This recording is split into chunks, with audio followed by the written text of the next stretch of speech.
안녕하세요. 당신 브랜드 연구소 조연심입니다. 브랜드 하지만 도대체 어쩌라는 건지 모르시겠죠? 퍼스널 브랜드에 대한 모든 고민, 당신 브랜드 연구소가 함께합니다.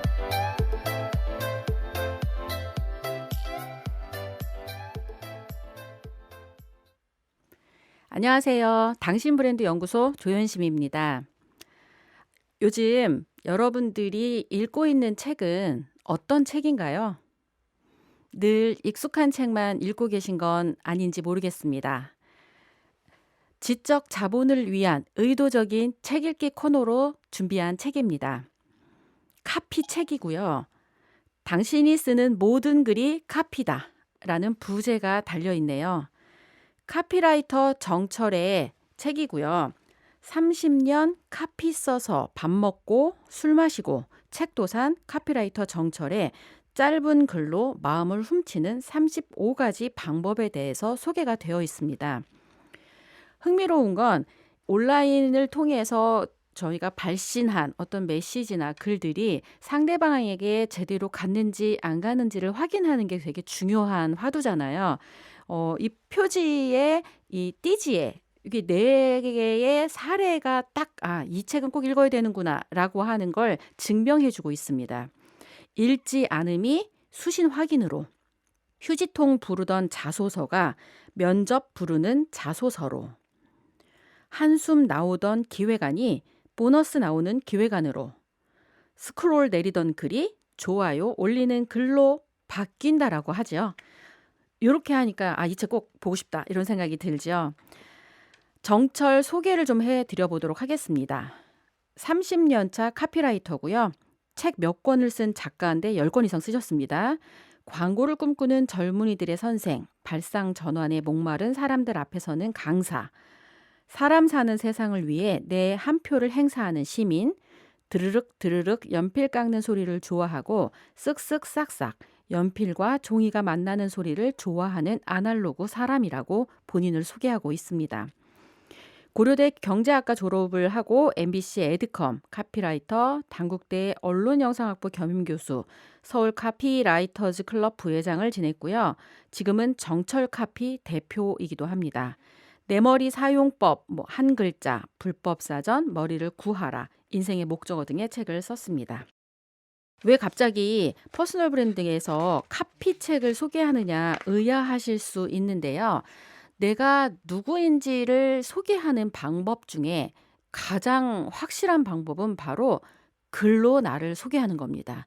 그런데 이 글이 다른 사람에게 어떤 메시지를 주면서 얼마나 강력하게 가느냐에 따라 나라는 사람이 제대로 소통되는지 안 되는지를 확인할 수 있잖아요. 그래서 기업 같은 경우에도 광고를 만들고 광고 속에 카피라이팅을 통해서 고객과 연결되고 있다는 거를 감안해 보신다라고 한다면 퍼스널 브랜드에서는 나 자신이 바로 상품이잖아요. 그래서 나라는 상품이 이 카피를 통해서 다른 사람에게 전달된다. 이렇게 생각을 해보실 수 있고요. 그렇기 때문에 카피 작법도 공부해야 제대로 나를 표현할 수 있다라는 생각 때문에 오늘 여러분에게 이 책을 소개하려고 들고 왔습니다. 페이지 딱 펴자마자 앞에 이런 내용이 딱 있어요. 쓰십시오. 쓰지 않으면 잘 쓸 수 없습니다. 완전 공감합니다. 글을 잘 쓰기 위해서는 반드시 써야 되는 거고요. 그러면서 책 한 권에 꾹꾹 눌러 담았습니다. 처음이자 마지막으로 쓰는 카피라이팅 책이라고 프롤로그를 시작하고 있습니다. 이 책은 카피라이터로 살아온 내 30년의 압축입니다. 그리고 책을 시작하면서 내 카피만으로 책 한 권을 써야지. 남들이 썼던 카피를 끌어모은 책이면 굳이 내가 쓸 이유가 없으니까 하면서 본인이 만든 카피만으로 책 한 권을 거의 다 채웠습니다. 물론 모든 걸 그렇진 않았지만 그래도 이해를 하기에 도움되는 몇 가지 사례를 제외하고는 전부 다 정철 카피라이터가 직접 작법한 그런 카피를 소재로 이 책이 구성되어 있습니다. 그러면서 이렇게 얘기하네요. 책에 올리기 쑥스러운 허접한 카피가 한둘이 아닙니다. 하지만 창피를 무릅쓰려 합니다. 내가 작업하는 과정과 작업한 결과를 가감없이 보여드리는 것이 이 책이 해야 할 일이라 믿기 때문입니다. 정철은 프리랜서로 일했고요. 남의 전쟁이나 전투에 용병으로 참여해 카피라는 핵심 무기를 생산, 공급해주는 일이 내가 하는 일이었습니다. 전쟁은 늘 어렵습니다. 이길 때보다 질 때가 더 많습니다. 전쟁에서 지면 애써 생산한 무기는 그날로 죽은 자식이 되고 맙니다. 이 책에 예시한 카피 상당량이 바로 그 죽은 자식들입니다. 되게 재밌게 표현했죠? 카피라이터라서 그런가요? 본인이 했던 모든 것들이 성공해서 이 책을 낸 게 아니라 수많은 시행착오 그리고 전쟁에서 실패해서 사라진 사람들의 기억에도 없는 그런 카피들을 다시 끌어모아서 이 책을 채우고 있습니다. 그래서 죽은 자식인데 효자가 됐다고 표현을 하기도 해요. 나는 이렇게 썼는데 너는 어떻게 쓸래? 가 바로 이 책의 이 핵심 중에 하나라고 볼 수 있습니다. 내가 이렇게 잘났으니까 니들 나처럼 해. 이게 아니라 내 성공과 실패를 내 마음대로 오리고 붙인 카피 보고서고 나는 이렇게 썼는데 너라면 어떻게 쓸래? 라고 제안하는 책이라고 보는 게 훨씬 더 쉬울 것 같습니다. 그러면 카피라이터만 이 책을 읽어야 할까요? 카피라이터가 아닌 사람은 짧은 글로 사람 마음을 얻는 방법이라는 관점 하나만 붙들고 읽어주면 좋겠다라고 이야기를 하고 있습니다. 당신이 쓰는 모든 글이 카피다. 정철. 이 책의 핵심 메시지이기도 하고요. 차례를 보면 파트 1은 이렇게 연필을 씁니다 하면서 이 연필을 들고 실제 카피 작법을 어떻게 하는지 공식과 같은 이야기들을 쭉 표현을 해놨고요. 그중에 몇 개를 제가 소개시켜 드릴 예정이고 파트 2는 이렇게 머리를 씁니다. 우리가 어떻게 머리를 써서 사람들의 머리에 들어갈 수 있는지를 소개하는 파트가 파트 2고요. 에필로그에 카피라이터 명함이 없는 당신에게 언더그라운드 카피라이터가 되라고 제안하면서 이 책을 마무리합니다. 자, 그러면 파트 1 이렇게 연필을 씁니다. 카피 작법 제1조 1항 제일 중요한 거겠죠. 모든 카피라이터 그리고 이 책을 읽는 사람들이 다른 건 다 잊어버려도 이거 하나는 꼭 기억해야 된다라고 하는 게 바로 글자로 그림을 그리십시오라는 메시지입니다. 그러면서 되게 재밌게 류현진과 이영표를 사례로 들어서 소개를 해요. 제가 잠깐 소개를 해드리자면 롯데호텔 나이트클럽 웨이터 류현진과 역시 마찬가지로 이영표라고 하는 웨이터가 광고를 합니다. 우리 보통 웨이터가 뿌리는 광고 명함 기억나시죠? 본인 뭐 몇 번 누구를 출구해서 찾으십시오 이렇게 나오잖아요. 근데 그걸 아무데나 뿌릴 수 없으니까 화장실 같은데, 그죠? 공중 화장실 같은 경우에 소변 보는 걸 그 위에다가 슬쩍 이렇게 올려놓는답니다. 근데 그 중에 카피 하나가 딱 있습니다. 화장실을 깨끗이 사용합시다. 이게 카피예요. 그리고 현관에서 류현진을 찾아주세요. 여러분 같으면 류현진을 찾을 생각이 드실 것 같으세요? 근데 반면 다른 카피 하나가 더 눈에 띈니다. 반발짝만 앞으로 오세요. 왠지 거리 조준을 좀 더 잘해야 되겠다는 생각이 들어서 그 이목을 끌게 될 거고요. 그러면서 같이 이영표를 찾으라고 하는 그거에 눈이 쏠릴 겁니다. 근데 이 이유가 뭐냐고요? 바로 구체성이라고 이야기를 합니다. 구체성은 이런 예예요. 잘생겼다 보다는 장동건 동생일 거야. 예쁘다 보다는 김태희 20살 때. 많다 보다는 36만 7,800개. 꼼꼼하다 보다는 손톱 10개 깎는데 꼬박 20분을 투자한다. 어때요?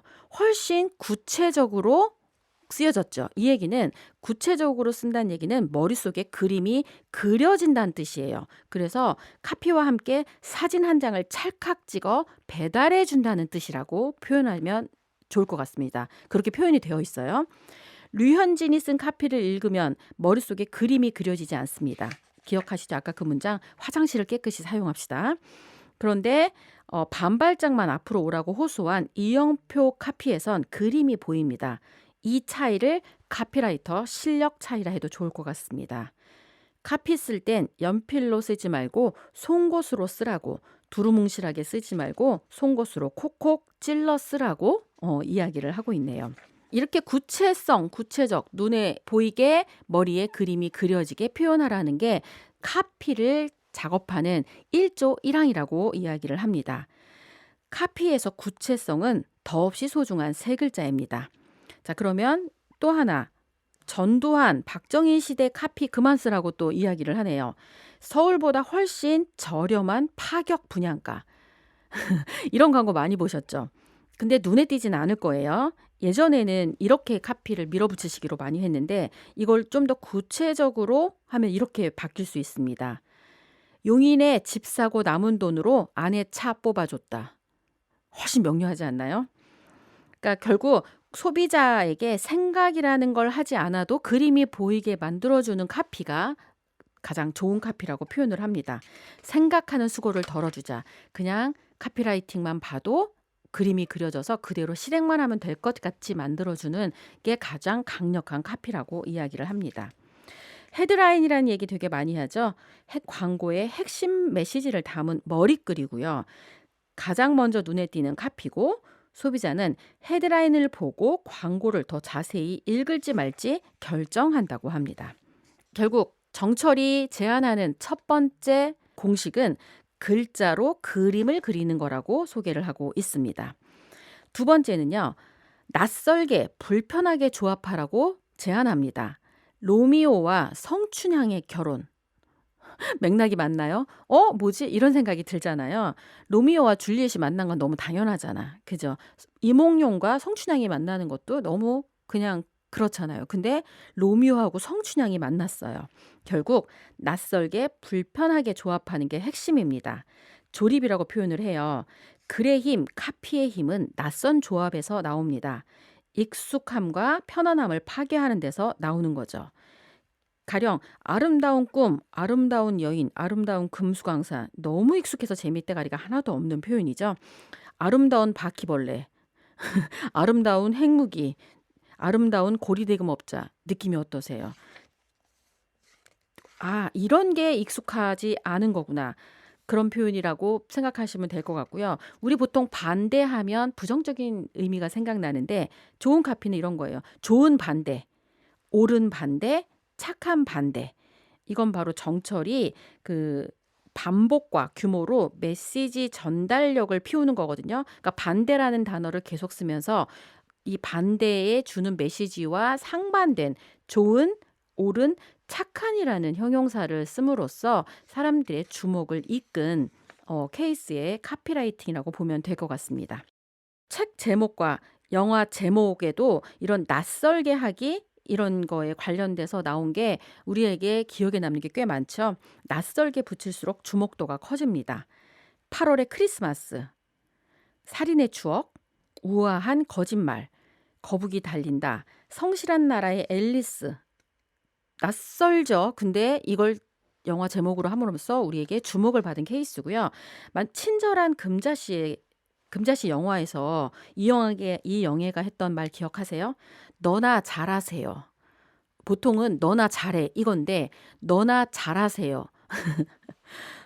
결국 낮춤말과 높임말의 불편한 조합이 이 대사가 힘을 갖게 했던 맥락이라고 보면 될 것 같습니다. 그다음 깍두기 썰듯 깍둑깍둑 잘라버리라고 또 이야기를 해요. 뭐냐면 바디 카피를 쓰는 거에 광고의 몸통, 즉 본문에 해당하는 카피인데 헤드라인이 시선을 붙잡으면 이를 받아 제품이나 서비스를 자세히 설명하고 설득하는 카피를 바로 바디 카피라고 표현을 합니다. 바디 카피를 쓰는 방법은요. 에드마라고 표현을 하죠. 흥미, 통일, 단순, 강조, 설득 이 5가지를 담으면서 본문 카피를 쓰는 거거든요. 읽는 사람이 읽기 쉽게 쓰는 게 핵심입니다. 쓰는 사람이 쉽게 말고 읽는 사람이. 그러면 어떻게 하는 게 제일 쉬우냐? 깍두기 썰듯이 짧게 자르라고 표현을 합니다. 복잡하기 때문에 집중이 안 되는 거고요. 중문, 복문이 막 섞여 있어서 집중이 안 된다고 합니다. 읽는 사람 신경 쓰지 않고 머리에 떠오르는 대로 글을 써내려 갔기 때문에 잘 읽히지 않는다고 이야기를 하는 거죠. 결국 짧게 쓴다. 핵심은 쉬라는 거예요.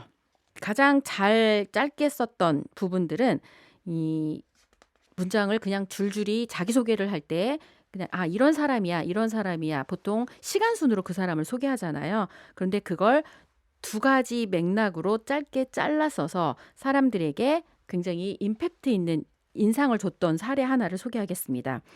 카피는 두 여자 이야기. 한 여자가 있었다.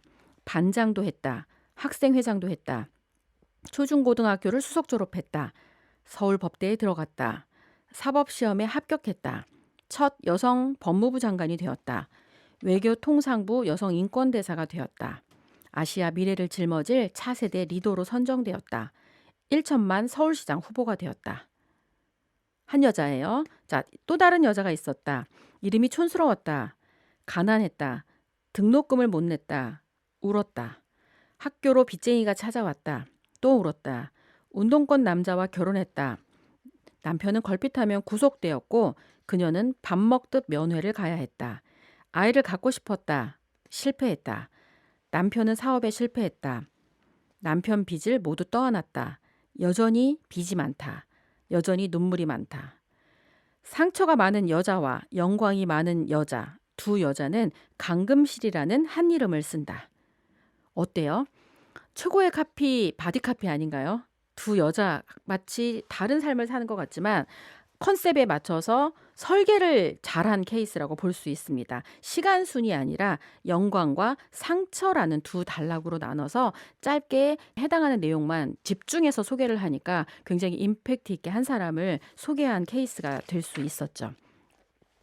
그 다음에 카피를 쓸 때 많이 들었던 이야기 중에 하나가 여기도 똑같이 나옵니다. 하나는 뭐냐면 1대1, 소비자 한 사람과 마주 앉으라고 이야기를 합니다. 내가 지금 어디에서 어떤 자세로 누구에게 이야기하고 있는가, 이런 상황을 먼저 머릿속에 그려놓고 카피를 써야 합니다. 이는 목소리 크기와 말투를 결정하는 아주 중요한 전제입니다. 카피 느낌과 설득력을 좌우하는 아주 중요한 전제이기도 하죠. 잠실 종합운동장 축구장에서 타깃인 10만 소비자가 모였다. 나는 센터 서클 한가운데 서서 마이크를 잡았다. 모두가 나를 주목한다. 이제 나는 10만 관중 환호 속에서 연설을 내뿜는다. 카피는 이런 게 아니에요. 그냥 딱 한 사람이 내 앞에 앉아있다 생각하고 그 상황에 커피숍일 수도 있고요. 도서관 앞일 수도 있고요. 조용한 정막이 흐르는 어떤 방에 그 사람과 나만 앉아있다라고 생각할 때 무슨 이야기를 할지 생각해 보면 내가 어떻게 언어를 쓰고 어떤 톤을 유지해야 될지를 확실하게 인지할 수 있을 것 같습니다. 편지를 쓰는 느낌으로 쓰라고 소개를 하네요. 카피라이터라는 남자가 소비자라는 여자에게 연애 편지를 쓴다는 느낌으로 바디 카피를 풀어보시면 그 답을 찾는 데 도움이 된다라고 이야기를 합니다. 그리고 문재인 카피라이터, 그러니까 결국 이분이 문재인 대통령 대선 나갔을 때 이 문재인 대통령에 대해서 카피를 굉장히 많이 썼거든요. 근데 이제 본인이 썼던 카피가 결국은 안 됐다라고 얘기를 해요. 카피 호소력이 부족했다고. 그럼에도 불구하고 책 한 글자에 나오는 숲이라는 글을 덧붙이면서 마무리를 하고 있습니다. 숲을 보려면 숲을 보지 마세요. 숲을 보지 말고 나무 하나하나를 보세요. 나무 하나하나의 사연을 더한 것이 숲입니다. 사람들을 알고 싶으면 사람들을 만나지 마세요. 사람들을 만나지 말고 한 사람 한 사람을 만나세요. 굉장히 명료한 듯한데 우리가 잊고 있는 대목이 아닐까 이런 생각을 합니다.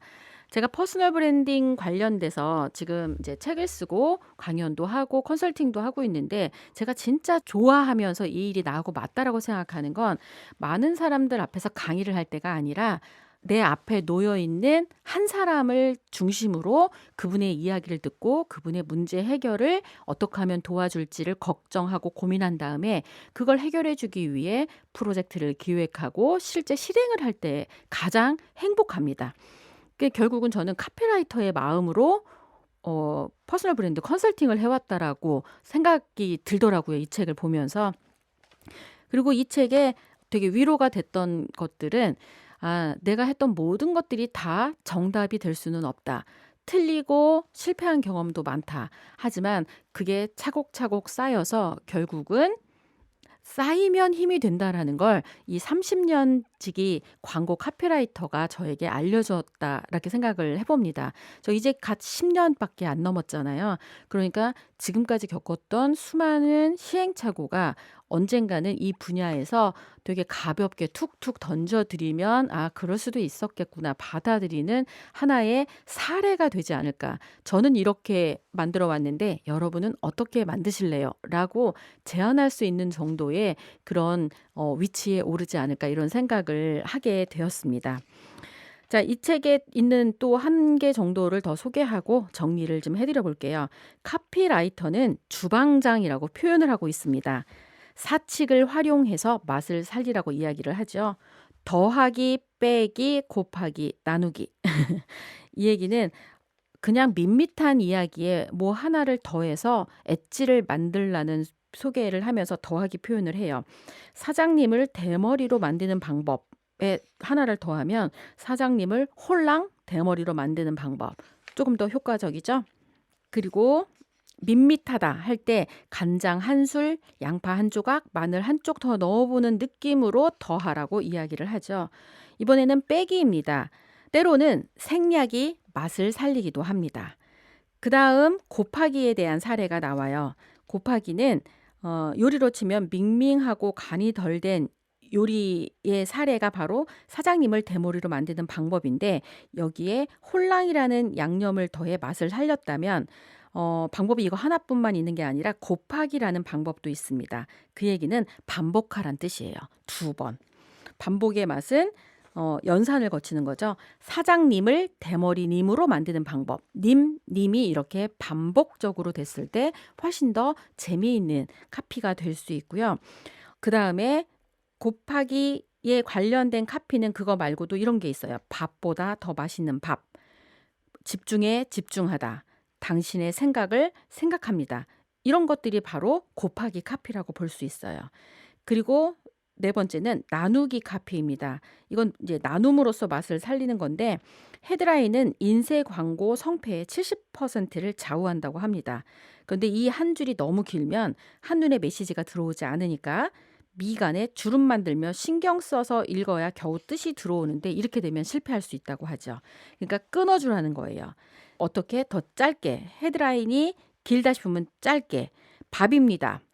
그리고 서브로 넘기라는 거예요. 쌀로 만든 삼양 쌀라면 든든한 한 끼가 됩니다. 이렇게. 그래서 헤드라인을 짧게 만드는 게 핵심. 그리고 거기서 못다한 이야기를 서브 카피로 넘기면 시선이 분산되면서 나눠지니까 훨씬 더 가독성이 높아진다라고 공식처럼 알려주고 있습니다. 카피라이터들 제일 잘하는 건 바로 말과 글을 가지고 장난을 치는 거죠. 말장난이라고 하는데 이런 연습들이 카피라이터가 생동감 있게 우리 가슴속에 확 와닿는 이야기를 해주는 그런 카피를 만들 수 있는 기법이라고 표현을 해요. 요거는 한번 꼭 소개를 해드리면 좋을 것 같아요. 종이컵에게 쓰는 용인데 보통 우리 종이컵 자체가 용기로 따지면 그렇게 가치 있는 건 아닌데 이걸로 말장난 하나를 했다고 표현을 해요. 종이컵에게. 아빠 손에 들린 너는 저항이었고 엄마 손에 들린 너는 기도였으며 아이 손에 들린 너는 희망이었다. 용기의 재발견이 아닌가요? 종이컵에. 그리고 핵심 중에 하나는 반복하고 나열하라는 이야기도 있습니다. 반복의 힘, 나열의 힘은 숫자에서 나온다고 이야기를 해요. 소녀시대가 달랑 한 명이었으면 그렇게 인기가 있었을까요? 길게 늘어선 줄입니다. 나열입니다. 반복입니다. 당신이 쓰는 카피에도 소녀시대를 자주 출연시키십시오. 반복하라고 이야기를 하는 거죠. 여러 번 반복해야 사람들 머리에 쏙쏙 들어가는 것처럼 카피라이팅에도 그리고 실제 잘 먹히는 카피에도 이런 반복의 효과가 얼마나 중요한지를 이 책에선 소개하고 있습니다. 지우개 과소비를 하라고 표현하네요. 쓴다, 지운다 두 가지를 하라고. 연필을 드는 시간만큼 뭘 해야 된다? 지우개를 들라고 이야기를 합니다. 쓰고 지우고. 그래서 가장 명료하고 단순한 것만 남기는 게 바로 카피의 핵심이라고 얘기를 하고요. 영상이 말을 하고 있으면 텍스트로는 그 말을 빼라고 얘기하고 접속사는 빼라. 결국 이런 거죠. 그리고 은는 이가 을를 의 같은 조사도 걷어내면 훨씬 명료한 카피가 된다라고 이야기를 하고 있습니다. 카피의 완성은 어디다? 지우개. 이것저것 다 빼고 확실한 한 개만 남기면 훨씬 더 많은 이야기를 할 수 있다고 이 책은 소개를 하고 있고요. 책을 읽어보라고 이야기하고 싶어요. 왜냐하면 사례가 있기 때문에 여러분이 여러분의 사례로 응용하기에 되게 쉽게 되어 있습니다. 이 책의 내 머리 사용법, 정철의 또 다른 책인데요. 그 책의 개정판, 이 책에 패러디한 얘기가 있는데 몇 개만 소개하고 정리하겠습니다. 사용하기 전에 본 제품은 국내용입니다. 언어가 다른 국외에서 사용할 경우 곁에 통역관을 둬야 하는 불편이 있을 수 있습니다. 주요 기능, 위로 기능, 외로운 당신을 꼭 안아주는 기능, 조언 기능, 깜깜할 때 손잡아 길을 안내하는 기능, 응원 기능, 나도 글을 써야지 연필을 쥐게 하는 기능이 있고요. 사용 방법은 본 제품엔 여백이 많습니다. 여백을 그때그때 떠오르는 당신의 생각으로 채워가며 활용하시면 더 큰 효과를 볼 수 있습니다. 사용 시 주의사항. 젖은 손으로 제품을 만지면 젖습니다. 보관 방법. 유통기한이 따로 없으니 냉장 보관하지 않아도 됩니다. 쉽게 빌려주지 마십시오. 세상 모든 책은 그렇게 사라집니다. 고장 신고를 하기 전에 개발자 의견에 동의할 수 없다 해도 고장 신고를 서두르지 마십시오. 몇 번이고 다시 읽어보십시오. 당신 생각이 고장일 수 있습니다. 이렇게 쓴 이 패러디지만 이것 때문에 정철이라는 사람이 어떤 사람인지를 확실하게 알게 된 사례이기도 합니다. 카피라이팅 잘하는 방법 딱 기억하시는 거 아까 구체성, 그림 그리듯이 쓰라고 하는 거 그리고 쓴 만큼 다시 지우개를 들고 빼라고 하는 이야기 기억하시죠? 그리고 카피는 메이크가 아니라 서치입니다. 없던 말을 만들라는 게 아니라 세상 사람들에게 익숙한 말, 내가 메시지를 전해야 되는 그 사람들이 하는 말이 카피로 나올 때 가장 효과적인 카피가 나온다고 소개를 하더라고요. 자, 이 책 카피라이터가 아닌 당신에게는 회사에서 학교에서 이래저래 글 쓸 일은 많은데 연필만 잡으면 키보드에 손만 얹으면 얼음처럼 꽁꽁 굳어버립니까? 그렇다면 이 책을 보십시오. 카피라이터가 되어버렸거나 카피라이터가 되기로 결심한 당신, 지금 당장 카피를 써내야 하는데 머릿속이 텅 비어 아무 생각이 나지 않습니까? 그렇다면 이 책을 보십시오.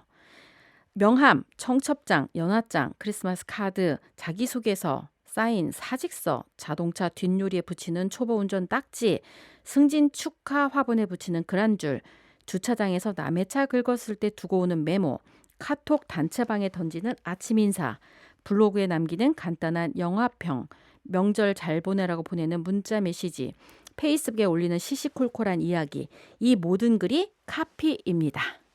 어때요? 이 책 꼭 읽어야 될 이유가 생기셨나요? 자, 오늘은 카피, 어떻게 보면 말장난, 언어의 유희라고도 표현할 수 있지만 이것도 공식같이 어떻게 해야 다른 사람 머리에 기억에 남는지 명료하게 전달이 되었으면 좋겠다는 생각을 해보고요. 지적 자본을 위한 의도적인 책 읽기, 오늘은 정철의 카피 책을 소개해 드렸습니다.